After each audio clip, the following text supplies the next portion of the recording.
명인대학병원 병동 6935. 온통 새하얀 벽과 시트로 둘러싸인 공간은 안락한 병실이라기보다는 감정마저 소독해버릴 듯 차가운 무균실처럼 느껴졌다. 이른해 이영희는 몇 시간 뒤면 시작될 심장 수술을 앞두고 낯선 환자복 차림으로 침대 가장자리에 위태롭게 걸터 앉아 있었다. 핏기 하나 없는 얼굴 가늘게 떨리는 주름진 손이 그녀의 불안감을 고스란히 보여주고 있었다. 영희는 낡은 목걸이에 달린 남편의 흑백 사진을 마지막 생명줄처럼 꽉 붙잡았다. 40년 전 아프리카로 의료봉사를 떠나 다시는 돌아오지 못한 남편이었다. 여보, 나 너무 무서워요. 오늘 이 고비를 잘 넘길 수 있겠죠? 그녀의 속삭임이 차가운 공기 속으로 힘없이 흩어졌다. 그때 병실 문이 둔탁한 소리를 내며 열렸다. 들어선 것은 이 병원의 최연소 병원장이자 그녀의 하나뿐인 아들 박민석, 그리고 그의 곁에는 머리부터 발끝까지 화려한 명품으로 치장한 며느리 최수진이 서 있었다. 민석은 병원장이라는 직함에 어울리는 정갈한 양복 차림이었고, 수진은 코를 찌르는 소독약 냄새가 불쾌하다는 듯 미간을 살짝 찌푸리고 있었다. 두 사람의 손에는 목적이 분명해 보이는 두툼한 서류 봉투 하나가 들려 있었다.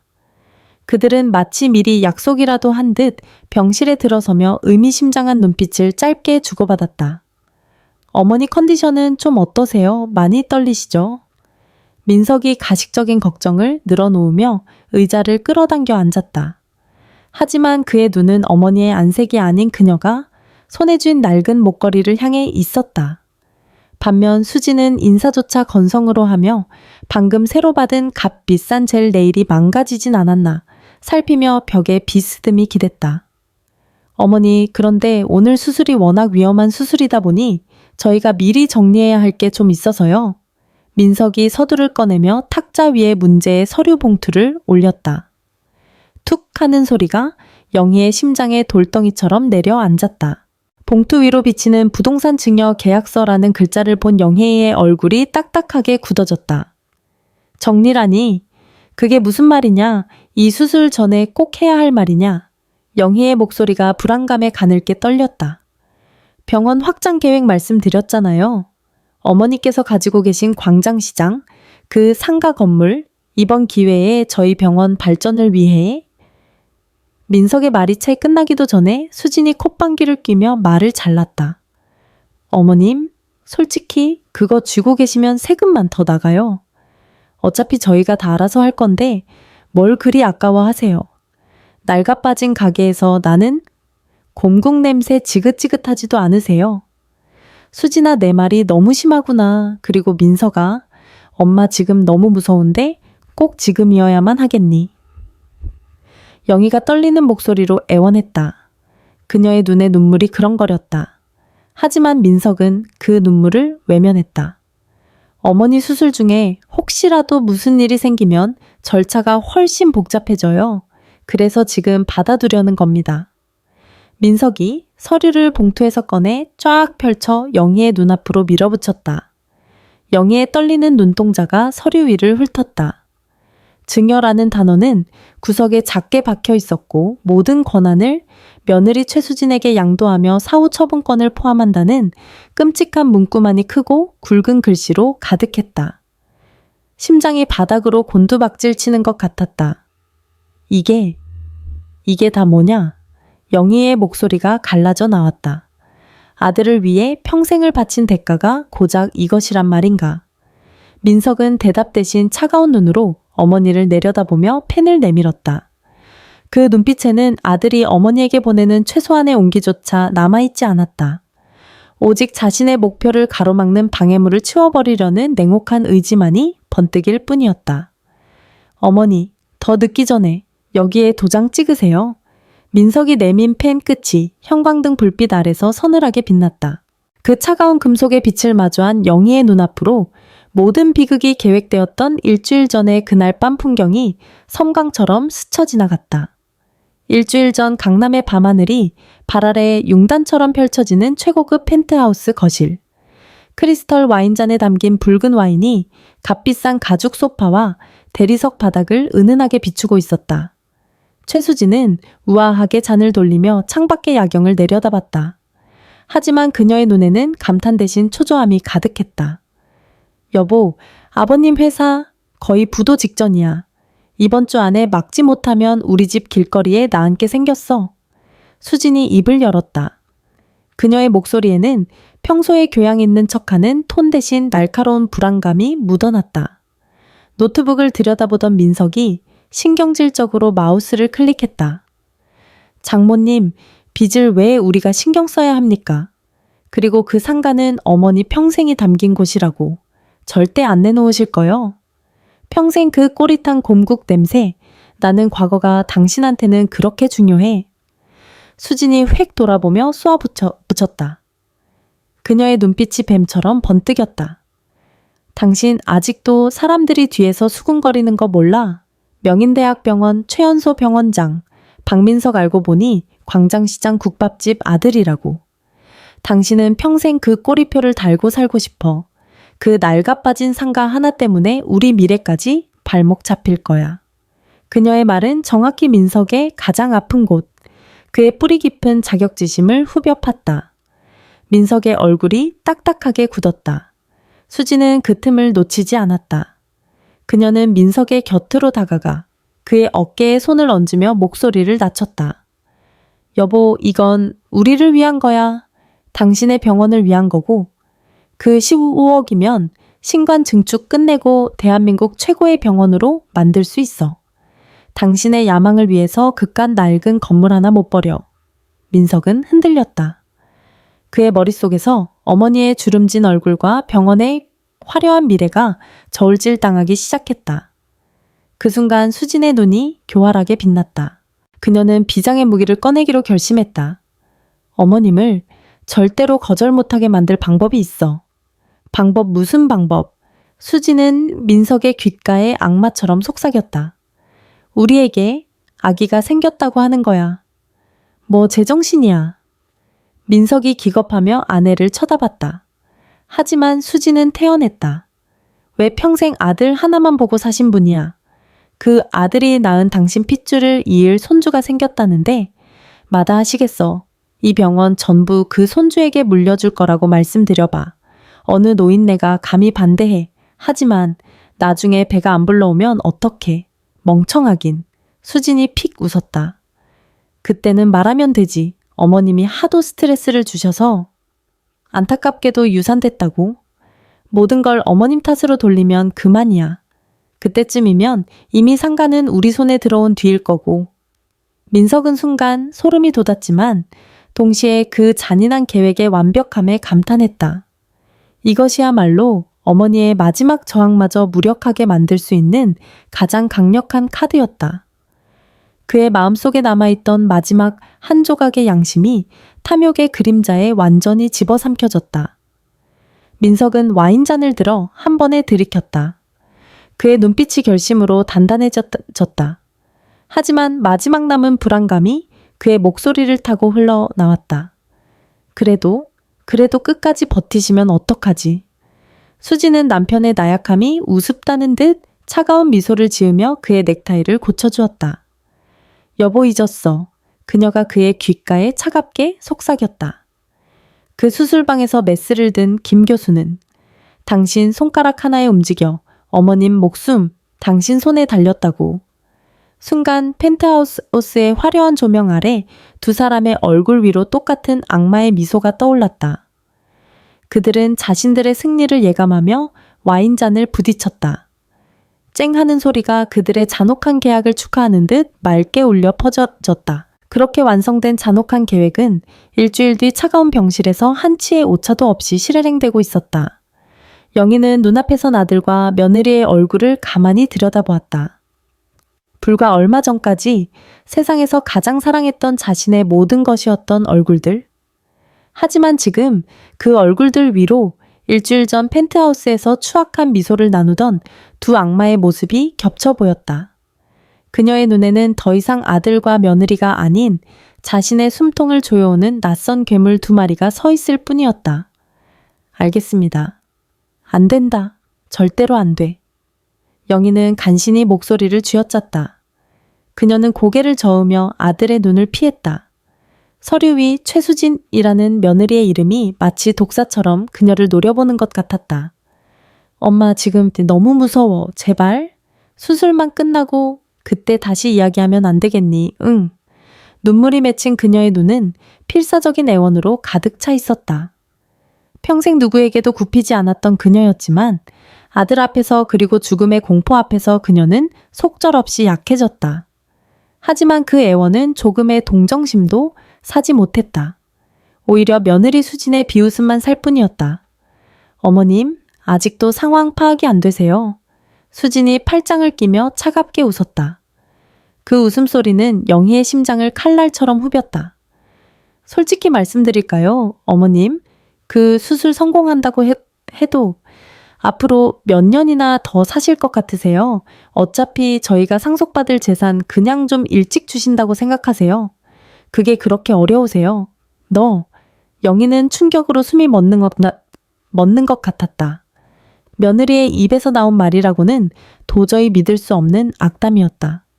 그녀가 아들 민석을 쳐다봤다. 제발 저 말 좀 막아다오. 내 아내이지 않느냐. 하지만 민석은 한술 더 떴다. 어머니, 제가 그 냄새 나는 국밥집 때문에 학창 시절부터 얼마나 창피했는지 아세요? 아직도 이 병원 의사들 사이에서 원장님이 광장시장 국밥집 아들이라고 수군거려요. 이제 좀 그 지긋지긋한 냄새에서 벗어나고 싶습니다. 내가 너를 그 국밥 팔아서 의사 만들었는데? 영희의 눈에서 기어코 뜨거운 눈물이 터져 나왔다. 아들의 가슴에 박힌 상처가 비수처럼 날아와 자신의 심장에 더 깊게 박혔다. 배신감에 온몸이 떨렸다. 분노와 절망으로 타오르는 눈. 영희는 더 이상 참지 않았다. 그녀는 결심한 듯 떨리는 손으로 서류를 두 손으로 움켜쥐었다. 이런 더러운 종이 조각, 쫙쫙 날카로운 파열음과 함께 민석의 탐욕이 담긴 서류가 하얀 종이 조각이 되어 병실 바닥으로 나비처럼 흩뿌려졌다. 어머니, 지금 뭐 하시는 거예요? 민석과 수진의 얼굴이 흉하게 일그러졌다. 민석이 소리치며 자리에서 벌떡 일어나는 순간 그의 분노를 비웃기라도 하듯 병실 문이 거칠게 벌컥 열렸다. 원장님, 김 교수님께서 기다리십니다. 정말 시간이. 간호사가 다급하게 외치며 들어왔지만 살벌한 분위기와 바닥에 흩어진 종이 조각을 보고는 말을 잇지 못했다. 바로 그때였다. 영희가 간신히 몸을 일으켜 간호사를 향해 걸어가려 했다. 이 지옥 같은 곳에서 단 한 걸음이라도 벗어나고 싶었다. 하지만 그녀가 침대에서 발을 떼는 순간 민석이 짐승처럼 앞을 막아섰다. 어딜 가시려고요? 민석이 낮게 으르렁거리며 영희의 팔뚝을 거칠게 움켜쥐었다. 이거 놔라, 내 몸에 손대지 마. 영희가 아들의 손을 뿌리치려 발버둥쳤다. 그 순간 그녀의 손이 옆에 있던 스테인리스 의료기구 트레이를 쳤다. 와장창 가위와 핀셋 소독솜 같은 것들이 요란한 소리를 내며 바닥으로 쏟아졌다. 간호사의 얼굴이 새하얗게 질렸다. 상황은 순식간에 통제 불능으로 치달았다. 민석의 이성이 마침내 끊어졌다. 그의 눈이 분노로 시뻘겋게 충혈되었다. 어머니, 정말 이렇게까지 하실 겁니까? 민석의 목소리가 병실 전체를 울렸다. 내 애비가 목숨처럼 지키던 네가 의사가 되길 바라던 그 꿈, 네가 어떻게? 영희가 말을 채 끝내기도 전 믿을 수 없는 일이 벌어졌다. 찰싹 공기를 찢는 날카로운 파열음. 민석의 두껍고 무거운 손바닥이 영희의 얇은 뺨을 인정사정 없이 후려쳤다. 세상의 모든 소리가 한순간에 멎는 것 같았다.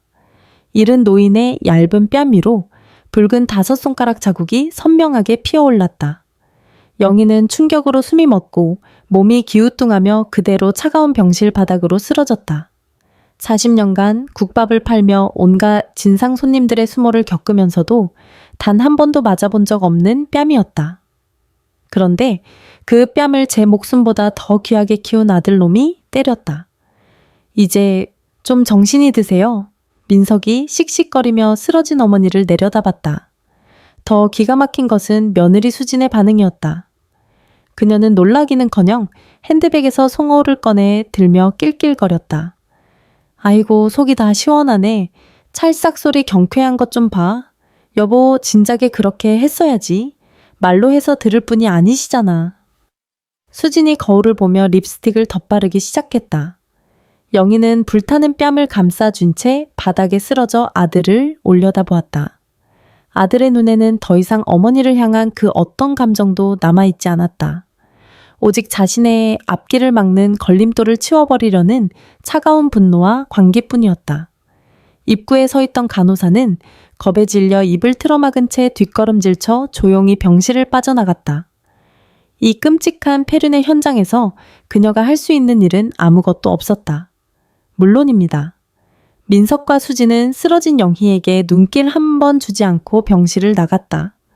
마치 길가에 돌멩이를 걷어찬 것처럼 그들에게는 일말의 죄책감조차 보이지 않았다. 김 변호사한테 연락해 서류 다시 준비해서 수술 끝나자마자 회복실로 가져오라고. 마취 덜 깼을 때가 도장 찍기 딱 좋을 거야. 알았어, 자기. 역시 당신이야 확실하다니까. 두 사람의 냉정한 목소리가 복도 저편으로 사라졌다. 쾅문이 닫히고 6거3호 병실에는 지독한 침묵만이 남았다. 영희는 차가운 바닥에 쓰러진 채 한참을 움직이지 못했다. 왼쪽 뺨은 불덩이처럼 화끈거렸지만 그보다 더 아픈 것은 산산조각 난 심장이었다. 바닥에 흩어진 찢어진 서류 조각들은 마치 아들의 손에 갈갈이 찢겨버린 자신의 심장 같았다. 내가 뭘 그렇게 잘못했단 말이냐. 주체할 수 없는 눈물이 본물처럼 쏟아졌다. 40년간의 희생 남편과의 약속아들에 대한 믿음. 그녀의 인생을 지탱해온 모든 것이 한순간에 무너져 내렸다. 몸을 일으킬 힘조차 없었다. 이대로 심장이 멎어버렸으면 좋겠다고 생각했다. 바로 그때 영혜의 머릿속에 무언가가 번개처럼 스쳤다. 5년 전 자신의 칠순 생일날, 오라버니가 몰래 보내왔던 선물. 영희는 덜덜 떨리는 손으로 몸을 일으켜 침대 옆에 놓인 자신의 낡은 천 가방으로 기어갔다. 가방 깊숙한 곳 천을 덧대어 비밀스럽게 만들어둔 주머니. 그 안에는 검은색 구형 폴더폰이 들어있었다. 5년간 단 한 번도 켜지 않았던 낡은 폰. 단축 번호 1번에는 오라버니라는 단 하나의 이름만 저장되어 있었다. 영희나 정말 죽을 것 같으면 그때 전화해라. 이 오라비가 살아있는 한 세상 누구도 너를 해치지 못하게 할 것이다. 전화와 함께 들어있던 쪽지에 적혀있던 오라버니의 마지막 목소리가 귓가에 생생하게 맴돌았다. 평생 누구에게도 의지하지 않고 내 힘으로 민석이를 훌륭한 의사로 키워내겠다고 다짐했었다. 그것이 먼저 떠난 남편에 대한 예의이자 혜성그룹을 박차고 나온 자신의 마지막 자존심이라 믿었다. 하지만 아들에게 뺨까지 맞고 목숨을 담보로 협박당하는 이 순간 영희는 더 이상 버틸 힘이 없었다. 그녀의 자존심은 아들의 손바닥에 의해 이미 가루가 되어버렸다. 참는 것은 더 이상 미덕이 아니었다. 그것은 아들을 괴물로 키우는 연료일 뿐이었다. 이제는 끝내야만 했다. 영희가 떨리는 손가락으로 전원 버튼을 길게 눌렀다.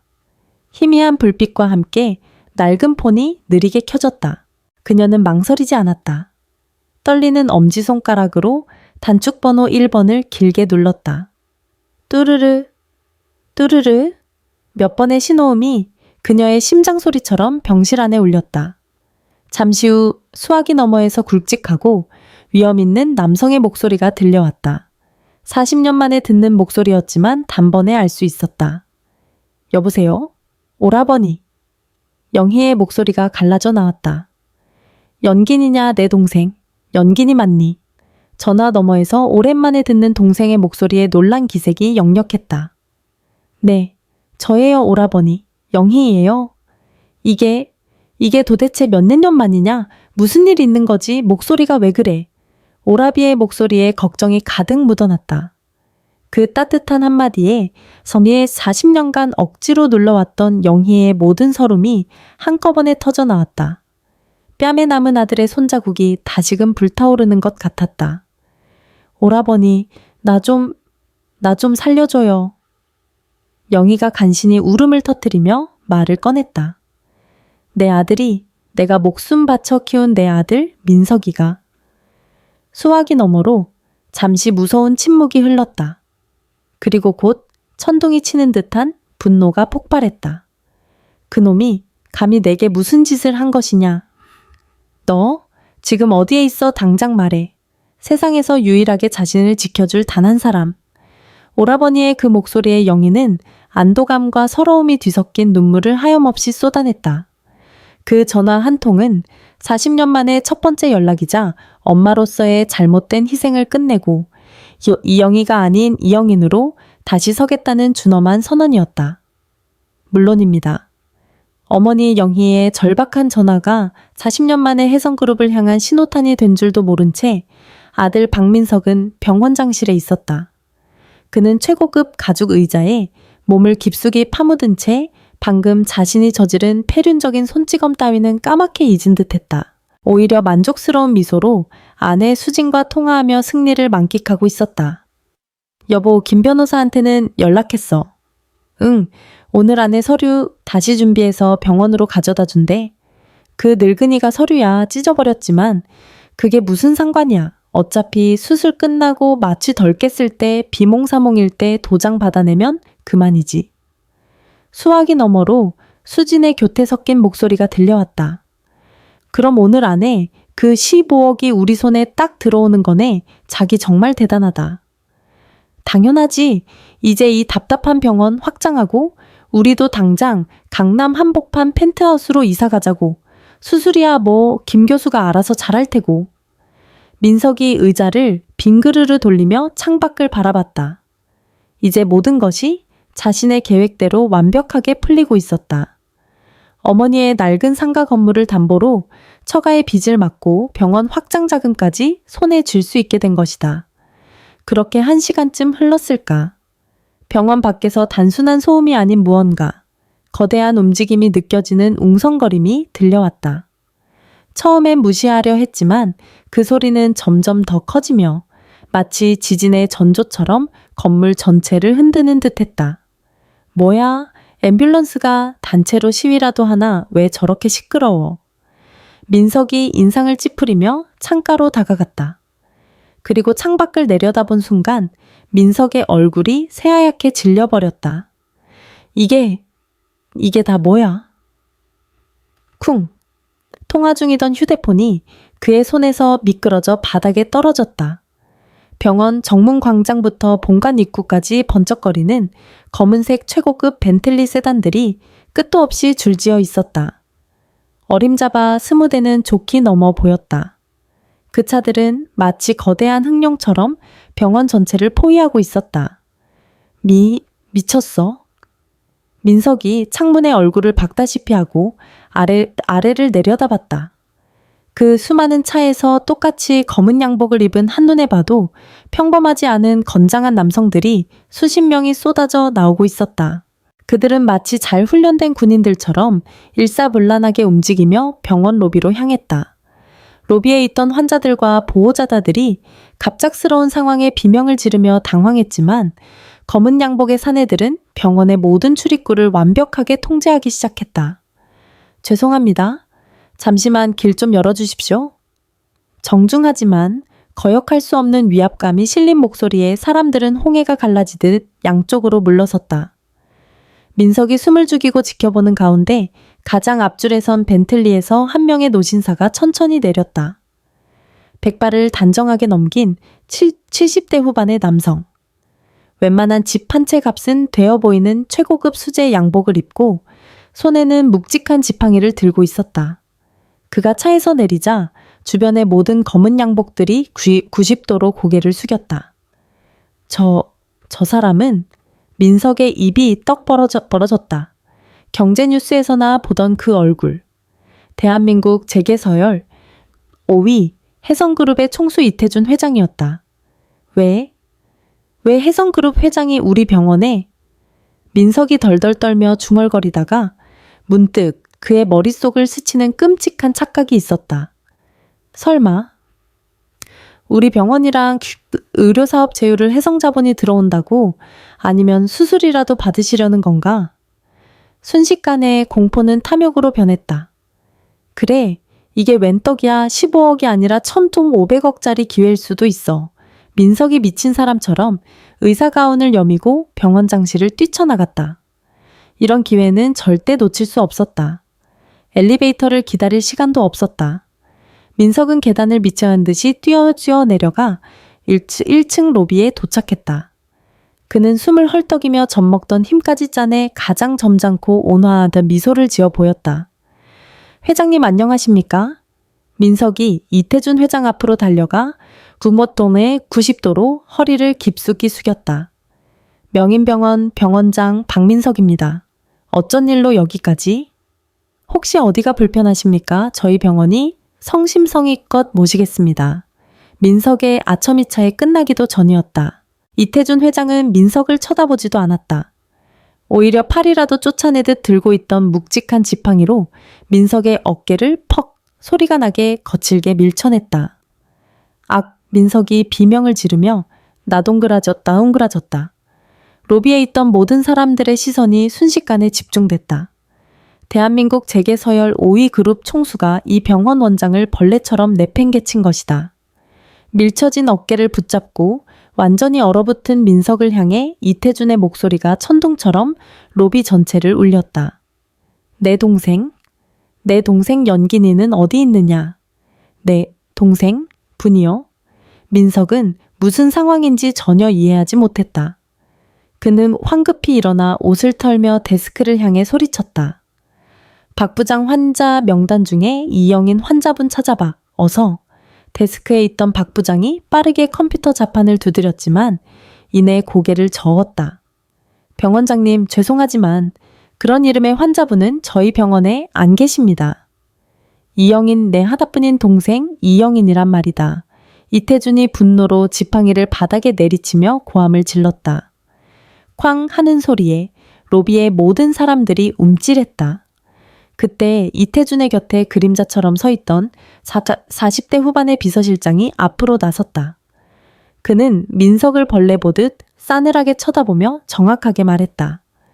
회장님께서는 이영희 여사님을 찾고 계신 겁니다. 40년 전 이영인에서 개명하신 걸로 알고 있습니다. 이영희요. 그건 제 어머니 성함인데. 민석의 머릿속이 하얗게 변했다. 심장이 쿵하고 바닥으로 떨어지는 소리가 들리는 듯했다. 비서실장이 차가운 목소리로 확인 사살을 했다. 맞습니다. 해성그룹 이태준 회장님의 세상에 단 하나뿐인 친동생이신 이영희 여사님 말입니다. 쿵! 민석은 마치 벼락을 정통으로 맞은 것처럼 그 자리에 얼어붙었다. 어머니가? 우리 엄마가? 해성그룹 회장 동생이라고. 그 냄새나는 국밥집 아줌마가 이태준이 피눈물이라도 흘릴 듯 붉어진 눈으로 민석의 멱살이라도 잡을 듯 다가왔다. 40년 만에 내 동생한테서 전화가 왔다. 살려달라고. 603호 VIP 병실입니다. 비서실장이 외치자 이태준은 더 이상 민석 따위는 안중에도 없다는 듯 엘리베이터를 향해 성큼성큼 걸어갔다. 그 뒤를 수십 명의 검은 양복 수행원들이 따랐다. 자, 잠깐만, 같이. 민석은 다리가 후들거렸지만 이 믿을 수 없는 상황을 확인하기 위해 비틀거리며 그 뒤를 쫓았다. 쾅 60535 BYIP 병실 문이 거칠게 열렸다. 영희나 이태준이 병실 안으로 들어서며 동생의 이름을 불렀다. 침대 가장자리에 위태롭게 앉아있던 영혜이의 모습이 이태준의 눈에 들어왔다. 머리는 엉망으로 헝클어져 있었고 왼쪽 뺨은 시뻘겋게 부어올라 선명한 5손가락 자국이 찍혀 있었다. 그리고 그 눈은 40년간의 모든 고통과 서름을 담은 채 텅 비어 있었다. 오라버니? 영혜이가 고개를 드는 순간 이태준의 얼굴이 고통과 분노로 처참하게 일그러졌다. 영희나, 내 동생아, 이 오라비가 너무 늦었다. 이태준이 침대로 달려가 아이처럼 목 놓아 울며 동생을 끌어안았다. 재계서열 5위 그룹 총수의 위험은 온데간데 없었다. 그는 그저 40년 만에 만난 끔찍한 몰골의 동생 앞에서 무너져 내린 한 명의 오빠일 뿐이었다. 이런 꼴로 살게 해서 내가 잘못했다. 내가 다 잘못했다. 뒤늦게 병실로 헐레벌떡 뛰어들어온 민석은 이 기가 막힌 광경에 입을 다물지 못했다. 아니, 도대체 이게 무슨 상황입니까? 사람 잘못 찾으신 거 아닙니까? 우리 엄마는 그냥 국밥집. 민석이 본능적으로 현실을 부정하며 소리쳤다. 그때 이태준이 천천히 몸을 일으켜 민서락을 돌아봤다. 40년간 쌓인 분노와 슬픔, 그리고 동생을 향한 미안함이 그의 눈에서 불길처럼 타올랐다. 내 놈이구나. 이태준이 지팡이를 들어 민석을 가리켰다. 내 어미가 널 얼마나 힘들게 키웠는데 감히 내 동생의 뺨에 손을 대. 그의 목소리는 지옥의 악기처럼 낮고 서늘했다. 이 뺨의 손바닥 자국, 내 놈 짓이냐. 이태준의 눈빛은 사형 선고를 내리는 심판관과도 같았다. 민석은 그 눈빛 앞에서 아무 말도 하지 못하고 그 자리에 얼어붙어 버렸다. 이제 모든 것이 끝났다는 것을 그는 본능적으로 직감했다. 알겠습니다. 이태준의 분노가 담긴 말이 채 끝나기도 전에 비서실장이 그의 휴대폰으로 짧게 통화를 마쳤다. 그것은 모든 것을 파괴하는 신호탄이었다. 불과 10분도 지나지 않아 명인대학병원은 거대한 폭풍의 눈으로 변했다. 국세청 특별조사팀 금융감독관 검찰 수사관들이 마치 약속이나 한 듯 병원으로 들이닥쳤다. 수십 명의 수사관들이 병원장실과 행정실 회계팀을 급습해 모든 서류와 컴퓨터 하드디스크를 압수하기 시작했다. 여기 회계 장부 전부 박스에 담으세요. 병원장실 금고 당장 엽니다. 협조하지 않으면 강제로 개방하겠습니다. 서버실 컴퓨터 하드 전부 확보해.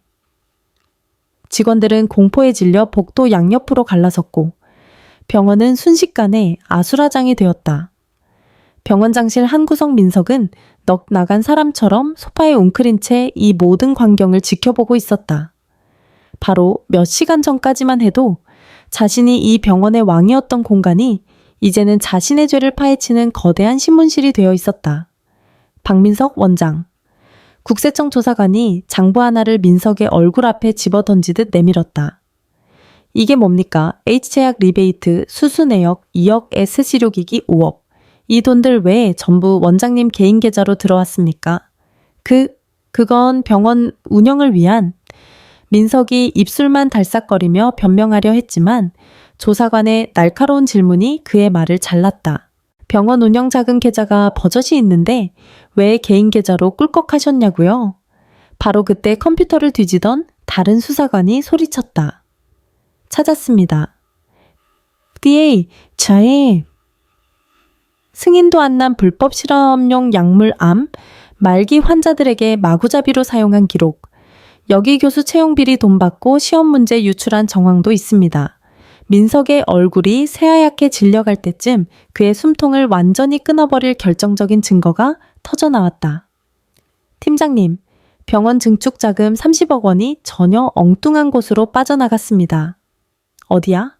수진푸드라는 회사에 25억 원이 투자금 명목으로 흘러갔습니다. 이거 박민석 원장 부인 최수진 씨 친정 사업체 맞죠?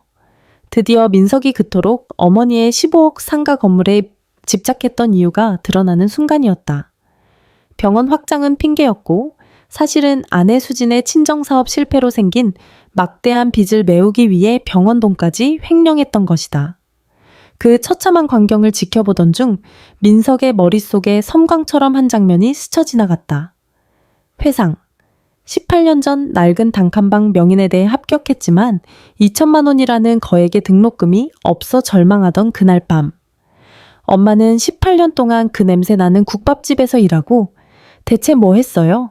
고작 2천만 원도 못 구해서 내 앞길을 막아요. 어머니의 가슴에 대못을 박으며 가방을 내던지고 방으로 들어가 버렸던 자신. 그리고 다음날 아침 기적처럼 날아온 특별 우수인재 장학금 소식. 엄마 대박, 나 장학금 받았어요. 전액 지원이래요. 역시 난 천재라니까. 그때 어머니는 그저 눈물만 흘리며 하느님 부처님 감사합니다 라고 되뇌었다.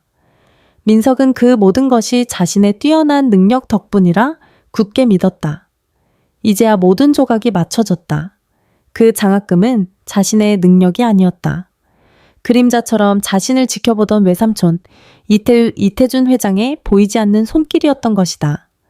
미국 유학자금병원 원장 자리, 자신의 성공이라 믿었던 모든 것이 자신이 그토록 경멸했던 어머니의 배경 덕분이었다. 그런데 자신은 그 모든 것을 제 손으로 박살내버렸다. 어머니의 피눈물이 담긴 희생과 외삼촌의 거대한 후원이라는 두 개의 기둥을 자신의 손으로 직접 무너뜨린 것이다. 민석은 그 자리에 주저앉아 짐승처럼 신음했다. 화려했던 그의 성공 신화는 한낱 모래성에 불과했다. 이제 거대한 파도가 밀려와 그의 모든 것을 집어삼키고 있었다. 수사관들의 날카로운 목소리와 서류 상자가 부딪히는 소리가 마치 자신의 인생에 울리는 장송곡처럼 들려왔다. 알겠습니다. 민석의 세계가 병원장실에서 잿더미로 변해가던 바로 그 시각 파멸의 폭풍은 그의 아내 최수진의 친정에도 무자비하게 몰아닥쳤다. 강남의 번듯한 빌딩에 자리 잡은 수진푸드 사무실. 수진의 아버지가 운영하는 이 회사는 몇 년간 이어진 무리한 사업 확장으로 이미 골물대로 골마 있었다. 그들은 사위인 박민석이 빼돌려준 병원 자금으로 간신히 숨만 붙이고 있는 상태였다. 대표님, 큰일 났습니다. 격리부장이 사색이 되어 대표실 문을 박차고 들어왔다.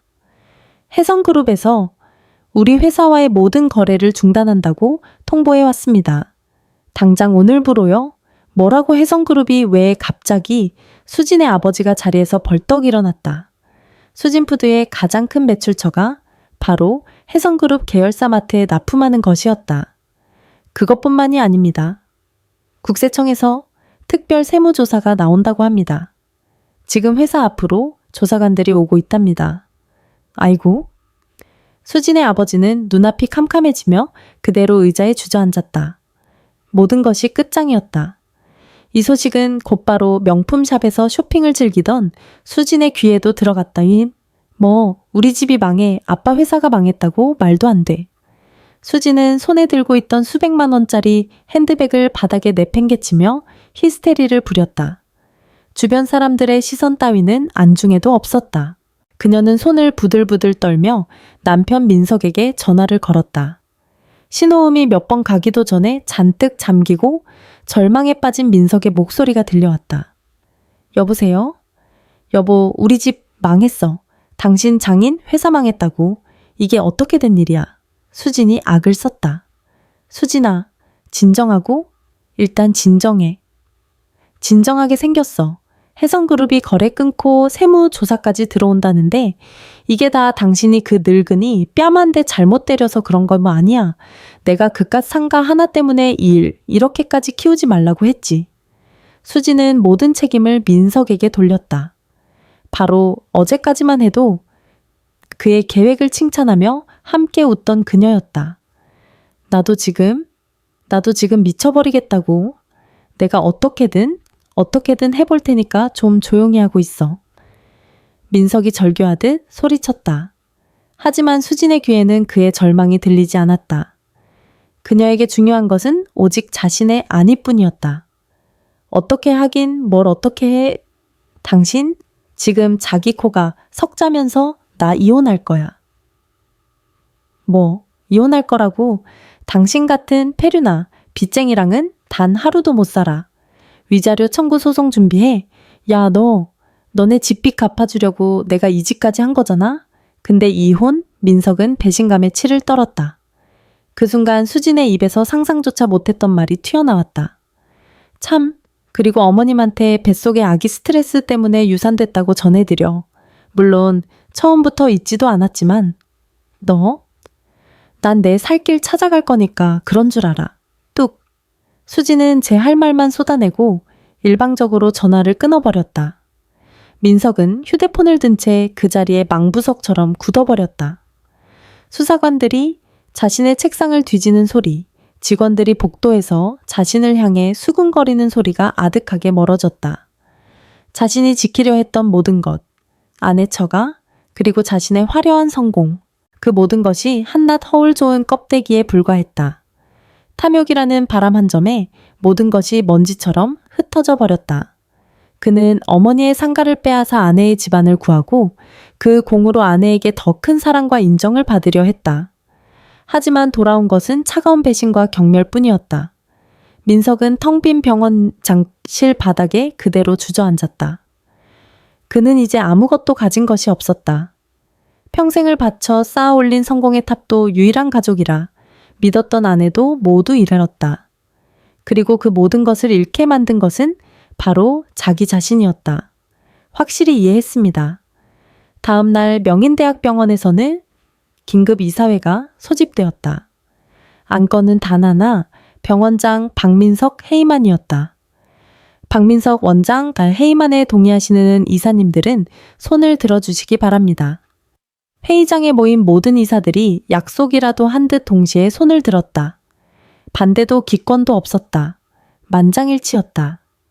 박민석 원장은 금일부로 해임되었음을 선포합니다. 동시에 본 재단은 의료인 윤리위원회에 박 원장의 의사 면허 정지를 공식 요청할 것입니다. 이사회 의장의 선언은 차갑고 단호했다. 모든 것을 잃은 민석이 잿더미가 된 병원장실에서 쫓겨나듯 걸어 나왔다. 그의 손에는 며칠째 갈아입지 못한 구겨진 양복이 전부였다.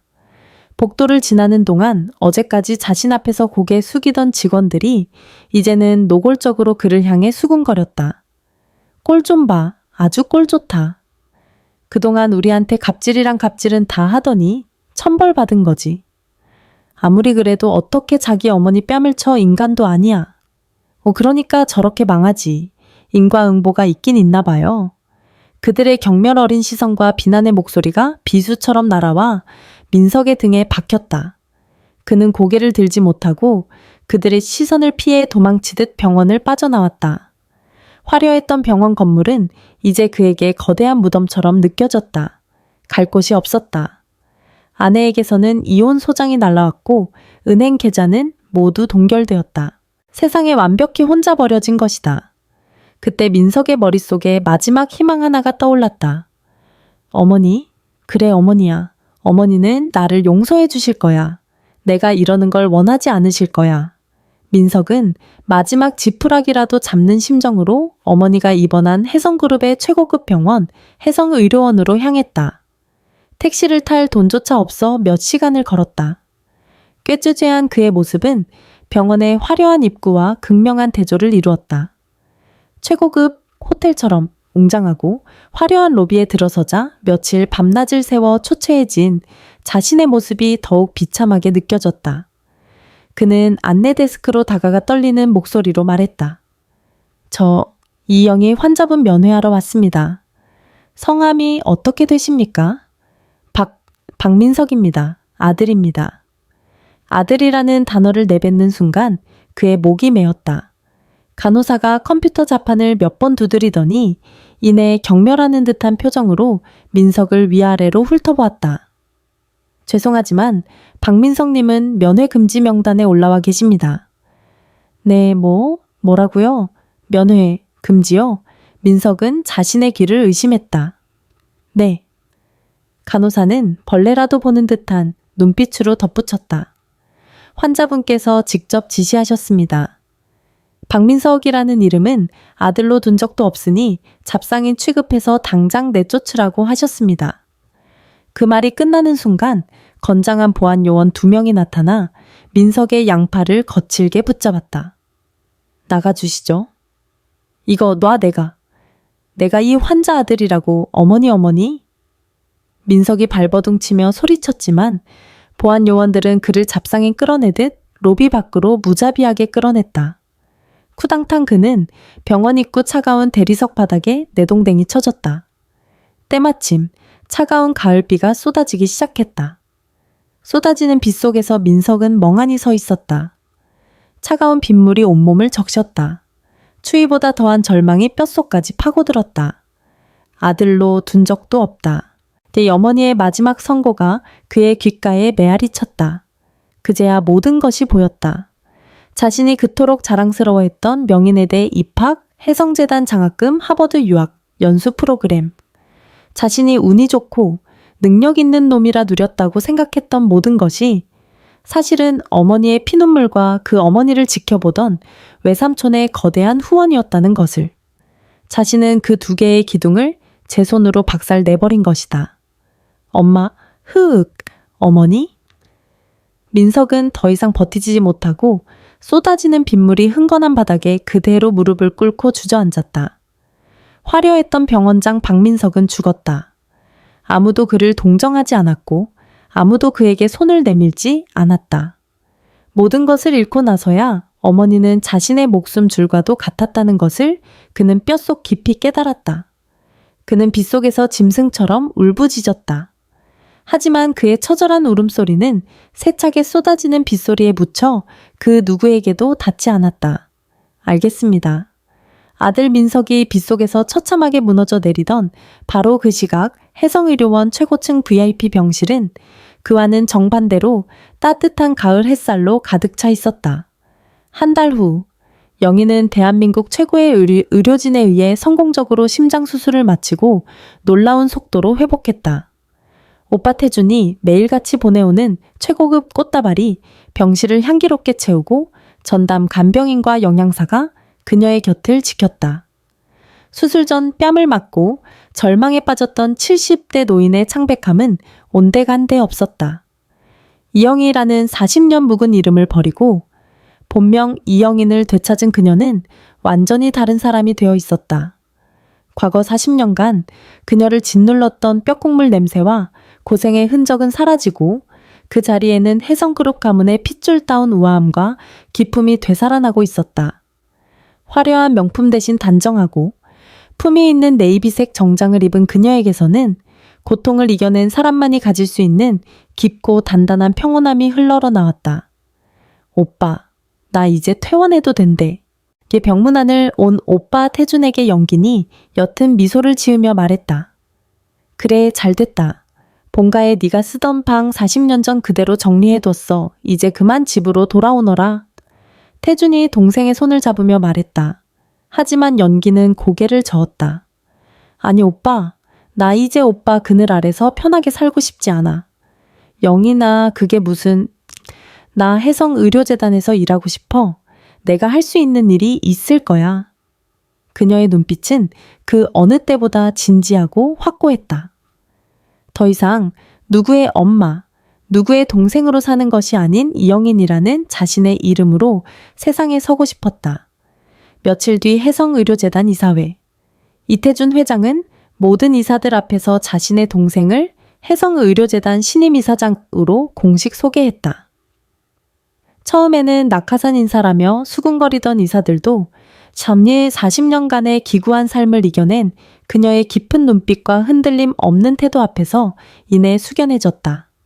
이사장으로 취임한 연긴이 가장 먼저 한 일은 자신이 평생을 바쳤던 아들의 흔적을 지우는 것이 아니었다. 그녀는 재단의 모든 서류를 검토한 후 긴급 안건을 상정했다.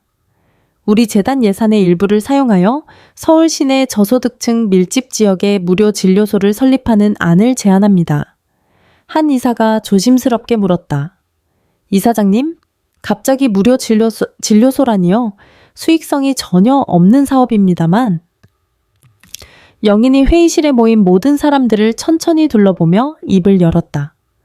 그녀의 목소리는 부드러웠지만 그 안에는 거역할 수 없는 힘이 실려 있었다. 제가 40년간 그런 분들 틈에서 살아왔습니다.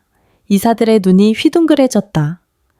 돈이 없어서 아픈 것보다 아파도 병원에 갈 수 없다는 절망감이 사람을 얼마나 비참하게 만드는지 저는 뼈저리게 알고 있습니다. 해성의료재단은 이윤을 추구하기 전에 사람을 살리는 곳이 되어야 합니다. 그녀의 진심 어린 말에 회의실을 가득 채웠던 냉랭한 공기가 녹아내렸다. 반대하는 사람은 아무도 없었다. 회의가 끝나고 이사장실로 돌아온 연기는 창밖을 바라봤다. 멀리 자신의 40년간 청춘을 묻었던 광장시장이 보였다. 이제 그곳은 더 이상 아픔의 장소가 아니었다. 자신이 앞으로 나아갈 길을 알려주는 이정표였다. 그녀는 비서를 불렀다. 김 비서님. 네, 이사장님. 박민석이라는 사람에게 연락 좀 해주세요. 비서의 얼굴에 잠시 당황한 기색이 스쳤지만 연기는 담담하게 말을 이었다. 제가 아니라 해성의료재단 이사장 자격으로 보는 겁니다. 마지막으로 딱 한 번만 내가 만나고 싶다고 전해주세요. 장소는 여기가 좋겠습니다. 이 이사장실로요. 그녀의 눈빛에는 더 이상 모성애의 미련이나 분노의 잔재가 남아있지 않았다. 오직 과거를 완전히 매듭짓고 새로운 삶으로 나아가려는 한 인간의 굳은 결심만이 존재할 뿐이었다. 물론입니다. 이틀 후 해성의료재단 이사장실의 두꺼운 원목문이 조심스럽게 열렸다. 한때 명인대학병원의 위풍당당한 병원장이었던 남자는 없었다. 문을 열고 들어온 것은 며칠은 굶은 듯 비틀거리는 초라한 행색의 중년 남자였다. 비싼 명품 정장 대신 낡고 구겨진 옷차림 깔끔하게 관리받던 피부 대신 덥수룩하게 자란 수염 절망과 공포로 퀭해진 눈. 그는 모든 것을 잃은 패배자의 모습 그 자체였다. 어머니. 민석은 떨리는 목소리로 저승사자를 만난 사람처럼 그녀를 불렀다. 연기는 집무용 책상에 반듯하게 앉아 그저 덤덤하게 그를 바라보고 있었다. 그 표정에는 분노도 원망도 심지어 슬픔도 보이지 않았다. 마치 아주 오래전 알았던 이제는 희미해진 타인을 보는 듯한 무심한 시선이었다. 털썩. 민석은 그 차분한 시선을 견디지 못하고 그녀의 책상 앞으로 기어오다시피 해 그대로 무릎을 꿇었다. 차갑고 단단한 대리석 바닥의 감촉이 그의 비참함을 더욱 아프게 후벼 팠다. 어머니, 제가 잘못했습니다. 민석이 바닥에 이마를 찌으며 눈물을 쏟아냈다. 저는 정말 어머니께 용서받을 자격도 없는 짐승입니다. 하지만 제발 한 번만. 민석이 영인의 손이라도 잡아보려는 듯 책상을 향해 손을 뻗었다. 하지만 연기는 그 더러운 손을 벌레라도 피하듯 조용히 책상 아래로 거두었다. 그 작은 행동 하나가 민석의 심장을 갈갈이 찢어놓았다. 민석아. 연기니 40년 만에 처음으로 낯선 사람을 부르듯 아들의 이름을 불렀다. 나는 너를 의사로 만들려고 내 인생 전부를 바쳤다. 그 목소리에는 어떠한 감정의 동요도 없었다. 40년 동안 새벽 4시에 일어나서 밤 10시까지 뜨거운 뼈국물 앞에서 내 청춘을 다 태웠어. 손이 부르트고 허리가 끊어져도 네 아버지처럼 훌륭한 의사 하나 만들겠다는 그 생각 하나로 버텼다. 민석은 고개조차 들지 못하고 바닥만 긁으며 울었다. 그런데 너는 결국 내 아버지 같은 의사가 되지 못했구나. 영인이 조용히 말을 이었다. 아니, 너는 인간조차 되지 못했어. 어머니, 제발, 어머니. 네가 그날 내 뺨을 때린 건 내 얼굴이 아니야. 영인의 차가운 목소리가 민석의 심장을 얼음송곳처럼 찔렀다. 네가 정말로 죽인 건 내 아들이라 믿었던 박민석이라는 놈의 마지막 남은 양심이다. 영인이 책상 서랍을 열어 작은 비닐봉투 하나를 꺼내 민석 앞에 던졌다. 이거 도로 가져가라. 민석이 떨리는 손으로 봉투를 열었다. 그 안에는 색이 바래고 귀퉁이가 다 달아빠진 작은 카드 한 장이 들어있었다. 삐뚤빼뚤한 크레파스 글씨. 엄마 사랑해요. 세상에서 제일 예쁜 우리 엄마. 민석이가 민석은 그 카드를 보는 순간 상처 입은 짐승처럼 울부짖었다. 자신이 초등학교 1학년 어버이날에 만들어드렸던 카드였다. 40년간 국밥을 팔아본 돈으로 등록금을 내주시던 어머니가 지갑 가장 깊숙한 곳에 보물처럼 간직하고 다니던 카드. 내가 40년간 사랑하고 내 목숨을 바쳤던 아들은 바로 이 카드를 쓴 아이였다. 영인이 싸늘하게 카드를 가리켰다. 그런데 지금 내 앞에 무릎 꿇고 있는 너는 대체 누구냐? 나는 너 같은 놈 모른다. 아니에요. 어머니, 제가 그 민석이에요. 어머니, 저는 여전히 어머니를 사랑해요. 제가 잠시 미쳤었어요. 제발. 민석이 절규하며 매달렸다. 하지만 영희는 단호하게 고개를 저었다. 그 아이는 이미 죽었어. 그녀는 자리에서 일어나 창가로 천천히 걸어갔다. 네가 내 어미 뺨에 손을 대던 그 순간 내 손으로 직접 죽인 거야. 영인이 비서를 호출하는 인터폰 버튼을 눌렀다. 민서가, 이제 다시는 나를 찾아오지 마라. 네가 탐내던 그 15억 상가 건물 이미 사회에 환원했다. 너에게 줄 재산 따위 단 10원도 없어. 앞으로 지원도 없을 거다. 어머니 안 돼요. 어머니. 그러지 마세요. 저는 어머니 없이는 못 살아요. 외삼촌도 다 저를 버렸단 말이에요. 민석이 기어와 그녀의 다리를 붙잡고 울부짖었다. 잠시 후 문이 열리고 건장한 보안 요원들이 들어왔다. 영기는 자신을 붙잡은 민석의 손을 거칠게 떼어냈다. 그녀는 마지막 말을 내뱉었다. 나는 네가 없어도 아주 잘 살 거다. 40년 만에 아주 편안하게. 보안 요원들이 울부짖는 민석의 양팔을 잡고 끌어내기 시작했다. 어머니 잘못했어요, 어머니. 민석의 처절한 울음소리가 이사장실을 가득 메웠지만 연기는 단 한 번도 뒤돌아보지 않았다. 그녀는 그저 창밖의 파란 하늘을 바라볼 뿐이었다. 40년간 자신을 짓눌렀던 무거운 족쇄가 마침내 풀려나가는 듯한 깊은 해방감이 느껴졌다.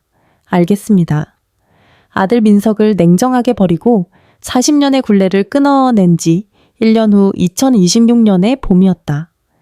해성의료재단 이사장실은 그 어느 때보다 활기찬 기운으로 가득했다. 이영희는 이제 재단을 완벽하게 이끌고 있었다. 특히 그녀가 심혈을 기울여 추진한 찾아가는 무료 진료소 사업은 사회적으로 큰 반향을 일으켰다. 이사장님, 지난달에만 500여 명의 환자분들이 무료 진료를 받으셨습니다. 대부분 경제적 어려움으로 병원 문턱도 못 넘던 독거노인이나 쪽방촌 주민들이셨어요. 직원의 보고에 연긴이 따뜻한 미소로 고개를 끄덕였다. 아주 좋습니다. 다음 달부터는 예산을 증액해서 진료소를 두 곳 더 늘려서 운영하도록 하세요. 그리고 제가 직접 현장에 나가서 환자들을 만나보겠습니다. 네, 이사장님께서 직접이요. 직원들이 놀라자 연긴이 40년 만에 되찾은 여유로운 미소를 지었다. 네, 저도 과거에 그런 처지였거든요. 그분들의 마음 제가 누구보다 잘 알고 있습니다.